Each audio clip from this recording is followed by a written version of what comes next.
Hello student, मैं ज्ञानेंद्र नाथ वर्मा आज आपको एनसीईआरटी कक्षा 9 की गणित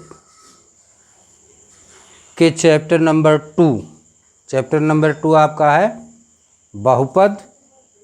इस बहुपद की एक्सरसाइज 2.1 के कुछ क्वेश्चन को आपको मैं सॉल्व कराऊंगा।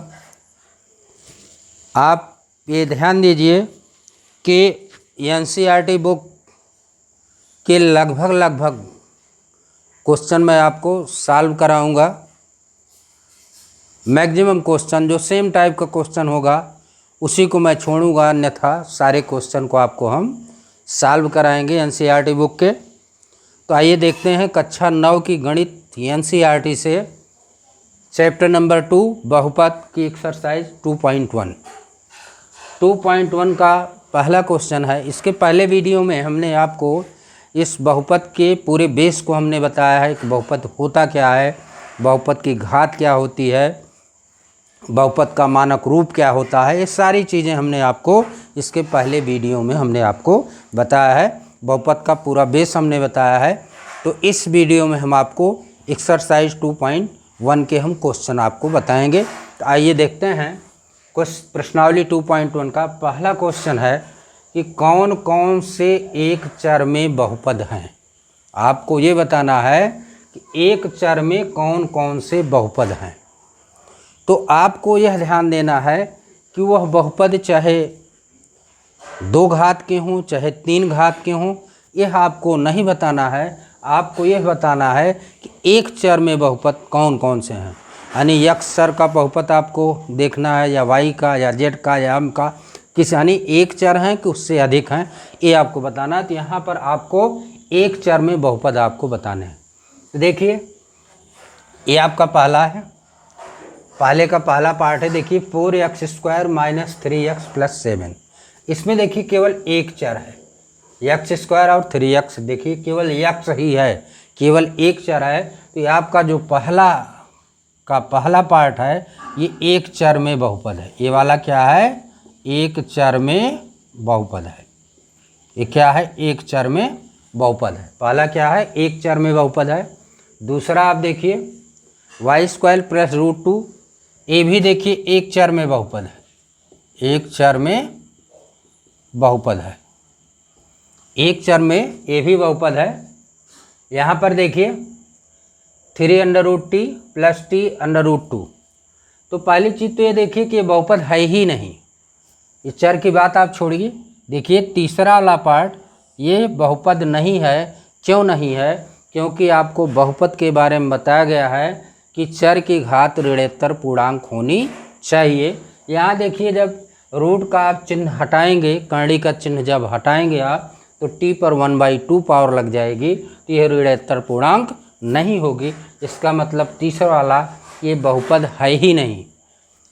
चौथे वाले में देखिए ये भी बहुपद नहीं है। क्यों बहुपद नहीं है? क्योंकि आप इसको लिख सकते हैं y + 2 × y की पावर -1। जब y को आप अंश में ले जाएंगे तो y की पावर क्या हो जाएगी? -1 हो जाएगी। तो देखिए यहाँ जो बहुपद के चर की जो घात है ऋणोत्तर पूर्णांक में नहीं है, इसका मतलब ये बहुपद ही नहीं है। इसका पांचवा पार्ट देखिए, यहाँ पर देखिए 3 चर हैं, x, y और t। यहाँ पर क्या है? 3 चर हैं। आपको बताना है एक चर में बहुपद। तो क्वेश्चन नंबर 1 में ये आपका पहला और दूसरा, क्वेश्चन नंबर 1 का पहला पार्ट और दूसरा पार्ट ये एक चर में बहुपद हैं। बाकी तीसरा और चौथा ये बहुपद है ही नहीं। और पांचवा देखिए 3 चर में बहुपद है। आपको केवल एक चर में बहुपद बताना है। ये आपका रहा पहला क्वेश्चन। दूसरे क्वेश्चन में चलिए देखते हैं। दूसरे क्वेश्चन में आपको x² का गुणांक बताना है। x² का गुणांक दूसरे वाले क्वेश्चन में आपको बताना है। तो देखिए गुणांक का मतलब होता है कि जिसका गुणांक पूछा जा रहा है उसके गुणा के रूप में उसके बाईं तरफ या उसके दाईं तरफ कौन सा अचर पद लिखा गया है, कौन सा अचर लिखा गया है गुणा के रूप में, जिसका हम गुणांक हमको ज्ञात करना है। तो आइए देखते हैं यहाँ पर देखिए एक्स स्क्वायर का गुणांक लिखना है। अब आपको देखना है कि एक्स स्क्वायर के बाईं तरफ या दाईं तरफ कौन सी संख्या लिखी गई है या कौन सा अक्षर लिखा गया है। देखिए यहाँ एक्स स्क्वायर के बाईं तरफ कुछ नहीं है तो हम एक मानते हैं। एक्स स्क्वायर के बाईं तरफ कुछ नहीं, क्या मानते हैं, एक मानते हैं। इसका मतलब एक्स स्क्वायर का गुणांक इसमें क्या हो गया, एक हो गया। एक्स स्क्वायर का गुणांक कितना हुआ, एक हो गया। दूसरे के सेकंड वाले पार्ट में देखिए, यहाँ पर देखिए एक्स स्क्वायर के बाईं तरफ कुछ नहीं है, यहाँ भी हम एक मानते हैं। एक्स स्क्वायर का गुणांक कितना हो गया, -1 हो गया। आपको चिन्ह के साथ लिखना होगा, या आप ध्यान दीजिए क्योंकि यहाँ प्लस है, प्लस चिन्ह नहीं लिखा जाता इसलिए हमने 1 लिखा।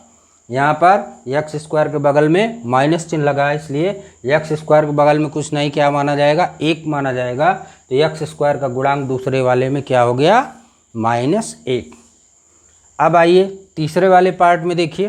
तीसरे वाले पार्ट में देखिए एक्स स्क्वायर के बाईं तरफ क्या लिखा है, π/2 लिखा है। तो एक्स स्क्वायर का गुणा वाला अंक या गुणा वाली संख्या या गुणा वाला अक्षर क्या है, π/2 है। तो एक्स स्क्वायर का गुणांक तीसरे वाले में क्या आ गया, π/2। अब देखिए चौथे वाले में एक्स स्क्वायर है ही नहीं, एक्स स्क्वायर वाला पार्ट ही है नहीं, वो पद ही नहीं है। इसका मतलब एक्स स्क्वायर का गुणांक क्या है, कुछ नहीं। इसका मतलब एक्स स्क्वायर का गुणांक 0 है। तो ये आपका दूसरे में का ये 4 पार्ट हुआ। आपको इस क्वेश्चन में एक्स स्क्वायर का गुणांक बताना था। आइए क्वेश्चन नंबर 3 में देखते हैं। आपको 35 घात का द्विपद और 100 घात का एक पदी बहुपद का उदाहरण आपको देना है। आपको अपने मन से लिखना है कि 35 घात का द्विपदी बहुपद होना चाहिए।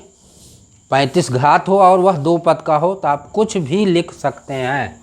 आप लिख सकते हैं y की पावर 35 + 2,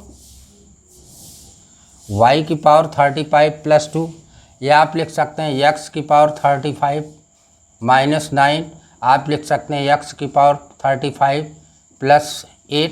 कुछ भी आप लिख सकते हैं, 2 पद होने चाहिए और उसकी घात क्या होनी चाहिए, 35 होनी चाहिए। तो आप कुछ भी लिख सकते हैं। तो ये आपका हो गया 35 घात का द्विपदी बहुपद। और फिर कह रहे हैं 100 घात का एक पदी बहुपद लिखना है। आप लिख सकते हैं y की पावर 100, x की पावर 100, t की पावर 100। ये क्या हो गया, ये आपका हो गया 100 घात का एक पदी बहुपद हो गया। तो आप कुछ भी लिख सकते हैं, उसकी घात क्या होनी चाहिए, 100 होनी चाहिए और एक पद का होना चाहिए। चलिए एक चीज़ और आप ध्यान दीजिए। देखिए यहाँ जो पद की बात होती है, किसी भी चर या किसी भी अचर के बाद यदि प्लस या माइनस चिन्ह आता है उसके बाद अगला पद स्टार्ट हो जाता है। ये आप जानिए पद के बारे में। जैसे यहाँ y की घात 35 प्लस आ गया, इसके बाद 2 लिख दिया गया, इसका मतलब ये पहला पद हो गया और ये दूसरा पद हो गया। तो चलिए अगले क्वेश्चन में हम चलते हैं। क्वेश्चन नंबर 4 में आपको बताना है कि इन बहुपदों की घात क्या होगी। तो देखिए आपको बताया गया है बहुपद की घात का मतलब होता है कि बहुपद में जो चर की सबसे बड़ी घात होती है उसी को हम क्या कहते हैं, बहुपद की घात कहते हैं। यानी चर की अधिकतम जो घात होगी वही क्या होगी, बहुपद की घात होगी। यहाँ पर देखिए, यहाँ पर इस वाले बहुपद में चौथे पहले वाले पार्ट में आप देखिए, यहाँ पर देखिए इसमें चर की सबसे अधिकतम घात देखिए 3 है। यहाँ सबसे अधिकतम घात देखिए यहाँ 3 है। तो क्या हो जाएगा, इस बहुपद की घात क्या हो जाएगी, 3 हो जाएगी। चौथे के दूसरे वाले पार्ट में चलिए देखते हैं। यहाँ पर देखिए इस बहुपद में चर की अधिकतम घात देखिए 2 है, y की पावर 2 लिखा है, अधिकतम घात कितनी है, 2 है। इस बहुपद की घात क्या हो जाएगी, 2 हो जाएगी। तीसरे वाले पार्ट में देखिए 5t - √7, इसमें देखिए t की पावर क्या है, चर t है, t की पावर क्या है, 1 है। इस बहुपद की घात क्या हो जाएगी, 1 हो जाएगी। बहुपद की घात 1 हो जाएगी।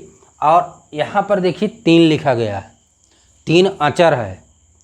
देखिए किसी भी अचर की जो घात होती है वो हमेशा 0 होती है। जैसे यहाँ पर आपको हम बता दे रहे हैं, देखिए 3 अगर लिखा है तो हम क्या लिख सकते हैं, 3 × 1 लिख सकते हैं। यहाँ 3 लिखा है क्या लिख सकते हैं, 3 × 1। अब इसको हम लिख सकते हैं 3 × 1 के स्थान पर x की पावर 0। तो यहाँ जो चर आया x आया उसकी पावर क्या लग गई, 0 लग गई। इसका मतलब क्या है कि 3 की जो घात होगी, अचर की जो घात होती है वो क्या होती है, 0 होती है।